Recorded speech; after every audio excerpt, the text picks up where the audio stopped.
Greetings, everyone. It's a great pleasure to come to you again today with my esteemed colleagues from Moscow and Krakow, Poland.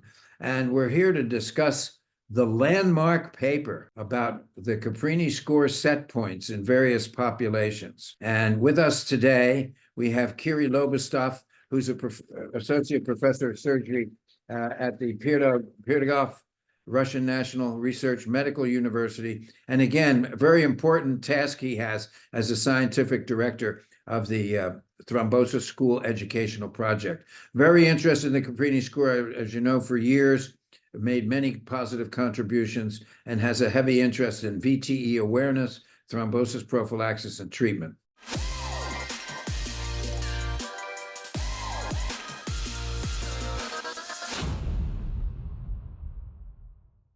And also with us today is Tomasz Urbanek, who is a professor of vascular surgery at the University of Silesia in Katowice, Poland. And he also has been very instrumental and very focused on VTE prophylaxis and patient awareness, and promoted the Caprini score, probed it. Both of these individuals have done that and shown where it works and it doesn't work. And today is a dramatic example of the value. And one of the reasons why the score is so successful is due to the work of these folks. And I think it's important to mention that he's also very interested in chronic venous disease and compression therapy. And we're going to revisit that, Tomas, later in the year, because I think that's another very important project that we're all very interested in. And in 2012, the Caprini score was first suggested to be used by the CHEST consensus guidelines, and the parameters that they established based on their review of the literature was that people with a score of over 5 had a 6% chance of venous thromboembolism. Now, as time went along, that was 2012. Now, that's a decade or more has passed. And we know that that's really not true. And it was very ambivalent about what the scores were in various populations. Some populations had a low score, had a low incidence of thrombosis, even though their scores were pretty high, and others had an extremely high incidence of thrombosis. So Kiri Lobostov and Tomas put together a study where they looked at over 4,200,000 patients, and they reviewed a number of important references, and they came up with a landmark paper on the set points for venous thromboembolism. So without further ado, I would like to ask Tomas if he would please go ahead and present the data for us. Tomas? Thank you very much for this introduction, and also for sharing with us this topic, because our inspiration to do this work with Kirill together and with the other colleagues was Professor Caprini, and undoubtedly without your ideas and thoughts this would be not possible. So let me share some data which will give us the chance to answer if we really should use the same threshold for all people in all hospital and out of hospital settings across different specialties, because as mentioned before, in the guidelines we have the precisely set values specifying the high-risk patient, but perhaps high-risk patients in some of the specialties are much, they can differ between the specialties. So there are several problems related to VT prophylaxis. Of course, there is the issue of awareness, which is quite common among medical staff, but also among the patient population. There is the huge problem with the proper VT risk assessment, and Caprini score is one of the excellent examples how this can be provided. However, we still many questions. And then, of course, the third issue is how to properly implement VT prophylaxis, and here we speak about pharmacological and non-pharmacological measures, which sometimes, especially in medical patients, can be related to problem with daily sufficient application. One of the good and very good for me risk assessment models is Caprini score, which is very, very commonly used right now in the world, especially in our part of the world in Europe. It's one of the most commonly implemented. Several individual risk factors, but I wanted to mention that if there is any factor which is not mentioned in the score, you can use also to mark other risk factors, which is 1 point in the Caprini score. And we should not forget that some of the factors can be not listed in the original Caprini score, but we can use this option to add more risk factors if present. Of course, these factors have different clinical importance, clinical weights. And that's why there is stratification from 1 point for the factors like age over 40 or minor surgical procedures through the patients with cancer with 2 points or even more points in the score for more severe cases like previous VT episodes. This score was validated in many, but we should emphasize not all specialties and in not all clinical scenarios. Even in surgery, we know that we have various patients because some of them underwent laparoscopy, some of them oncological surgery, some of them hernia surgery. There are various groups of the people and patients, and we should have this in our mind. This what is already known from the previous studies that there is usually no direct and linear correlation between VT risk and Caprini score. If we go to the higher Caprini score, then there is almost geometric growth of the VT risk, especially in the highest score patients. We have various VT categories, and we know what's the risk related to distal proximal DVT or fatal P in the patients with low, moderate, and high risk. Of course, we focus our interest mostly on this high-risk patients. However, we should be aware that the complications, VT complications, can happen also in moderate and low-risk patients. And for many of us, this was like a dogma, and it still is often like a dogma that according to the Caprini 2005, the high-risk patient is 3 to 4 and highest is 5 and over. And ACCP 2012 used 5 or more to define a high-risk patient. It's really true for every patient coming to our center, to our hospital. It should be exactly follow this, like written in the guideline document. We know that, for example, in surgery, the risk of, it's one of the wonderful studies validating general surgery patient, Caprini score in general surgery patients. We know that the patients with highest risk of VT, according to the Caprini score, will present with a significantly higher risk of VT events. And also here we see that, of course, for 5 points to 6 points, the risk of VT episodes up to 30 days after surgery is 1.33. But if we add just the 3 points and we are at the level of 9 and over, we go to the level 6.5% of VT episodes. So as mentioned before, non-linear correlation between Caprini score and VT risk. However, very important question for me, as we see various patients in our daily practice, will be the same for surgical populations and medical populations and ICU obstetrics or any other kind of the patients. Should we see exactly the same scores in patients who we defined as high or highest risk patient? And should we use the same Caprini score thresholds for all patients to define high, very high, or ultra high risk groups?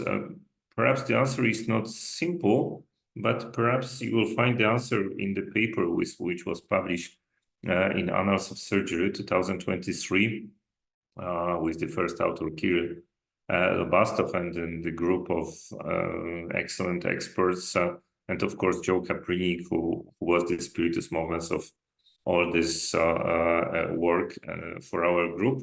And the talk is dedicated, in reality, my talk is dedicated to answering the question, what are the specific thresholds associated with a significant increase of venous thromboembolism risk assessed by Caprini Risk Score across different surgical and medical patients.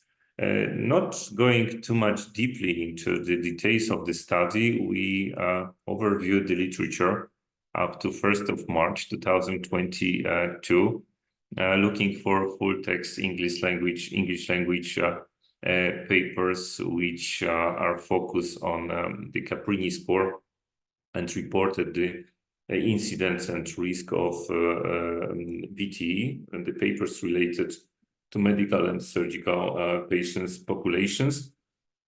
As mentioned, huge number of patients, over 4 million of the patients included into 68 studies which confirmed the correlation between Caprini score and VTE incidence. We started with over 4,000 references and 68 studies have been included. We look for primary outcome, a combination of asymptomatic or asymptomatic DVT, superficial vein thrombosis, and pulmonary embolism that was reported within the period of observation patient with estimated individual risk for VTE by Caprini score, various patients population, and you see the wide range of the surgical specialties and clinical scenarios.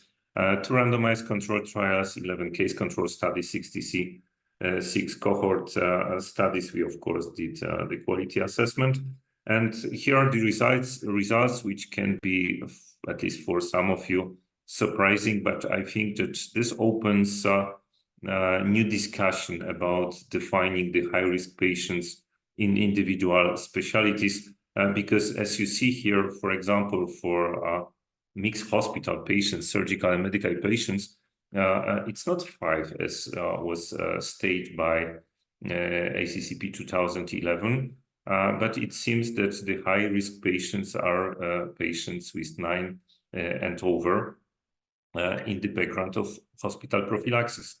For medical patients, we speak about the high-risk group of the patients with the threshold 8 and over over 8 in the patients being on chemical and medical prophylaxis. COVID is a special issue, but also here we see that if you have 7-8 points, the risk is going up, and if you have 9 and over, it's really dramatic. 1/3 of the patients can develop VT. Cancer patients, also here, if we speak about general cancer patient population, not only surgical patients, the risk of which defines high-risk patients is 9 and over. For burns, similar situation. For trauma and orthopedics, which is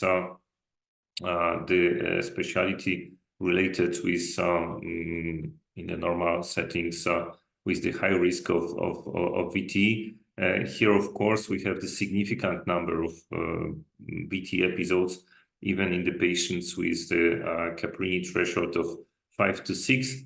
But in the patients with 11 points and over, the rate of VT can reach even 47%, which is really a dramatic value.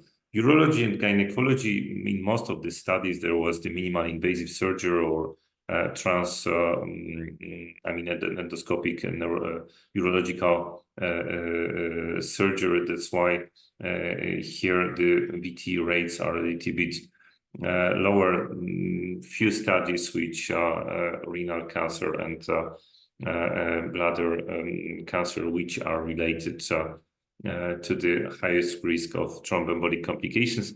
vascular surgery, which is always the problem, how to implement the proper prophylaxis, especially in the cases when we have antiplatelets treatment together, or if we use the heparin intraoperatively. Here also we can define the patient with high risk and thresholds of 7 to 9 with 5.6 presence of VT episodes, and over 10 points, 10 and over means 14%. Head and neck surgery is something which happens quite often in many of our hospital, significantly higher rate of VT episodes in the patients with score 9 and over. Surgical patients also here, as there were very unhomogeneous populations, many patients operated with minor surgeries, but also the cases of the major surgery. Here the scoring seems to be really very important. If we have over 11 and over Caprini score points is 8.6, and 12 to 15 means over half of the patients getting VT, so 65%. Thoracic surgery in most of the studies happens without pharmacological prophylaxis, and here even if we have 5 points, it means that this is really very, very high-risk patients with 10 to 12% of VT episodes. And if we go to 9 or over, it's extremely high risk, going up to 40% of the cases. So this specialty is with a really very high risk of VT episodes possible. Plastic surgery and critical ill, as you can see, also the significant differences in the patients with the score not only over 5, but especially 9 and more points in Caprini score. And this is probably the very instructive, but also very clear diagram which document what we found.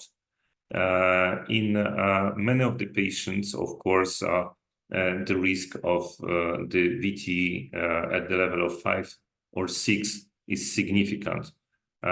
In some specialties, 5 or 6, like in thoracic surgery, defines really high-risk patients. Then we have the part of the group which is with the score 7, 8, and then in majority of the specialties, in the patients having 9 and over 9 Caprini score points, the risk is really significant, with the significant percentage of the VT episodes.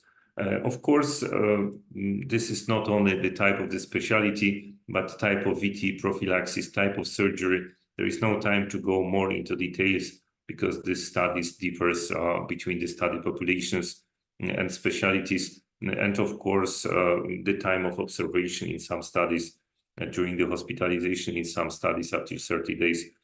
This also differs, and that's why we were not able to perform meta-analysis. We have to go into direction of systemic review, and finally the paper was published as a systemic review due to unhomogeneous data available. So in conclusion, Caprini score is a highly validated TRAM, as we heard more than 4 million of patients in many specialties and clinical conditions. In majority, but not all cases, the individual VT risk increases significantly with threshold scores of 7 to 11. So not always 5, but in many specialties, this will be more points in the Caprini score. And of course, we need to conduct the further trials to validate the Caprini score in other specialties and individual clinical scenarios to establish individual thresholds. Thank you very much, and I would encourage you to read this paper, because I think it gives us new data and better understanding of the thresholds in the Caprini score. And for the first time, we can try to find the dedicated threshold to the dedicated specialties. Thank you very much. Thank you very much, Tomas. It was a brilliant presentation that you and Kiri have put together, and it certainly moves the needle forward. I'd like to ask Kiri to share your observations on this paper and any questions you might have. Thank you very much, ladies and gentlemen. It's a big pleasure to be here and to discuss this very important problem. And actually, when we started to use Caprini score in our country, in our clinic, we were wondered why this group of 5 and more score combine a lot of very different patients who have absolutely different risk of the development of postoperative VT. So patients with 5 score, he usually benefits from the standard prophylaxis with compression and low molecular heparins, but if this score elevates to 10 or 11, this prophylaxis is absolutely insufficient, and we see a development of postoperative VTE despite all the standard doses of low molecular heparins and standard compression. So we started to think about it, and we started to develop some program to improve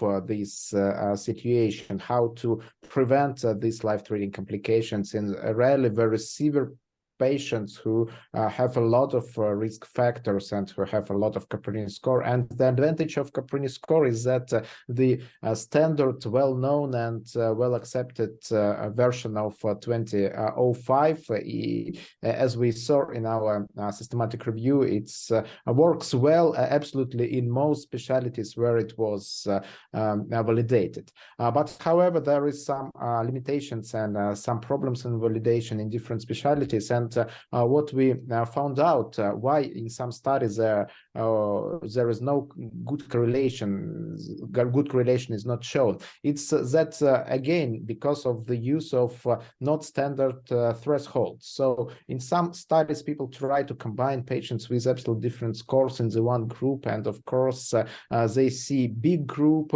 which has a low incidence of VT, and this make an illusion that in these big groups the incidence of VT is low. But however, if you will separate this big group to smaller groups, you will find that there is a specific subgroup of the patients with a higher risk who actually needs some more attention and some more intensive and maybe aggressive prophylaxis to prevent postoperative VT. So I believe that this systematic review will give to physicians, to administrators, to other researchers some new chance to review their approach for VT prophylaxis, and maybe to make new studies to validate Caprini score in those specialties when it was not done yet. Thank you very much. I would like to point out something that Tomas said that is absolutely brilliant and is a mark of a real clinician. And people forget about this all the time. And that is the other category. Now, I know doctors, and even famous doctors, and people who have worked a lot on the Caprini score will look at a patient, and the patient will have a score of X, and they will say that that patient doesn't need prophylaxis. But what they miss is that that patient might have other risk factors: sickle cell disease, diabetes requiring insulin, HIV, blood transfusions, smoking. There's all sorts of new risk factors that have been associated with thrombosis. And if you have a risk factor that has evidence in the literature that ties it to thrombosis, then you can know that it's at least worth 1 point, and you can put it into the other category and protect your patient. And I think that was a very important observation, and I'm glad you pointed that out, Thomas. I haven't heard that before from others, although I've tried to promote it.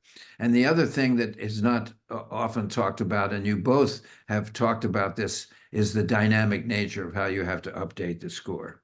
So, Thomas, any final remarks? I think that having this data, we need really new approach to validation of this Caprini score, because as Kirill mentioned, we still use the initially proposed threshold values. Right now, it's probably the time to use these findings to the validation study based on the thresholds which really specify this highest group of patients. But here again, coming to one of our previous talks, the quality of the studies is important. And if we have here someone in the audience who is thinking about this study on Caprini score, that's why this should be really well-projected study with the proper long-term follow-up, at least 30 days. Prophylaxis, if used, this should be not 1 day. We should go for 5, 10, 7 days, and sometimes will be even longer. So this is what we realize, analyzing the studies, that they are not only unhomogeneous due to different kind of patients, different specialties and clinical scenario, but there was the huge unhomogeneity also regarding the applied prophylaxis. So the way of prophylaxis, the days of the application, and this is something which really creates a huge problem also in the daily medicine. Recently, we met Professor Caprini in Krakow, and some of the colleagues discussed if 1 day or if 1 shot of heparin can prevent VT in varicose vein surgery, because many people do not apply the longer prophylaxis than just 1 day, which is according to the data that we have, I think the completely wrong approach. So even in the medical field, among the physician, there is still a lot of things to do regarding education, but also showing the things which you try to educate us for many years. And thank you once again for this brilliant works, because me personally, and I think and I think also for Kirill, you are our teacher, and thank you once again, because we learned a lot of things, and we are part of the big group of people who thinks about the best as possible VT prophylaxis implementation, and it's really the great pleasure to be the part of this research. Well, thank you very much. And you know, this is emblematic. The reason why this is so exciting is because people like both of you have worked so hard to probe this, and you put your finger into another very important sore of mine that I really am passionate about, because I lived through all of this. I was at the 1975 trial of KCAR in London when he presented the results of the multi-center trial and showed a highly statistically significant lowering of fatal pulmonary emboli from giving little doses of heparin in surgical patients. There were 16 PE deaths in the control group and 2 in the treated group. And people didn't believe him. But then Rory Collins came along in 1988 and presented the results of 70 additional studies in 13,000 patients, which had the same trial design as KCAR. And guess what? It showed the same results. There was a 66% relative risk reduction in the incidence of fatal pulmonary embolism in the 13,000 patients, from 0.9% to 0.3% in the use of heparin. And there was no difference in bleeding deaths, 6 in one group and 7 in the other. Now, the third thing that comes along is that KCAR and now Lord KCAR, who's the son of Vijay, and Sylvia Haas, from Munich, a brilliant investigator, published a study of 23,000 surgical patients who got either heparin or low molecular weight heparin. A drug company sponsored that because they wanted to show whether or not their drug could prevent more deaths than unfractionated heparin. And the endpoint was autopsy adjudicated fatal PE, the ultimate endpoint. And there was in the 23,000 patients, 79% were surgical and 21% orthopedic. The incidence of fatal PE was 0.1%. And of course, right away, the skeptics jumped in and they said, well, there were some patients that died that didn't get autopsies. So the investigators said, fine, we'll include all of those people that died and didn't get an autopsy as dying of a fatal PE. And that raised the incidence to 0.5%. So they showed that 99.5% of all fatal pulmonary emboli could be prevented with heparin or low molecular weight heparin. But here's the punchline that has been not forgotten. And I'm ashamed to say that people today say that we can't use the old studies because they're out of date. Well, I got news for you. The old studies had hard endpoints. Autopsy adjudicated fatal PE, venography, the ultimate test of DVT. And you can't repeat those studies today. And we have 160 trials in 43,000 patients over 30 years. That, guess what? The period of efficacy was 7 to 10 days. It wasn't 1 day, it wasn't 2 days, it wasn't while people were in the hospital, it wasn't until they got up. And so that's the standard. And I'm so happy that you reminded me to point that out to the audience. Go back and look at the history. And now, for those of you that are interested in this subject, please take a look at your own populations and continue to explore and probe this score and try to make it better. So thank you again, gentlemen. It's been a real pleasure, and we'll see you again real soon.